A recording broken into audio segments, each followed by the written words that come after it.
ஒரு ஈஸி அதே மாதிரி ஹெல்த்தியான சைடிஷ் மெனு தான் பார்க்க போகிறோம். சப்பாத்திக்கு 3 பெரிய வெங்காயத்தை இந்த மாதிரி ஸ்லைஸாக நறுக்கி வச்சுக்கோங்க.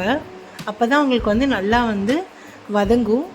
ஒரு பேனில் எண்ணெய் காஞ்சதும் இந்த மாதிரி வெங்காயத்தை நல்லா போட்டு கலர் சேஞ்ச் ஆகிற அளவுக்கு நல்லா வந்து வதக்கிக்கோங்க. நல்லா டேஸ்ட்டாக இருக்கும் சப்பாத்திக்கு. இதை ட்ரை பண்ணி பாருங்கள். ஓரளவுக்கு கலர் சேஞ்ச் ஆனதும் உப்பு, அது கூட வந்து சில்லி பவுடர், கரம் மசாலா போட்டு நல்லா வந்து மசாலா மிக்ஸ் ஆகிற அளவுக்கு நல்லா வந்து வதக்கிக்கோங்க.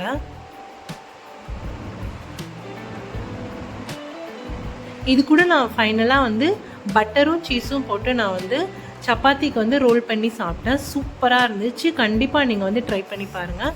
கூட நான் வந்து ஸ்பைசஸ்க்காக நான் வந்து மெக்சிகன் சீசனிங் ஆட் பண்ணிட்டேன். உங்களுக்கு என்ன சீசனிங் பிடிக்குமோ அதை ட்ரை பண்ணி பாருங்கள். இந்த வீடியோ உங்களுக்கு பிடிச்சிருந்துச்சுன்னா லைக் பண்ணுங்கள், ஷேர் பண்ணுங்கள், சப்ஸ்கிரைப் பண்ணுங்கள். மறக்காமல் நோட்டிஃபிகேஷன் பெல்லை கிளிக் பண்ணிக்கோங்க.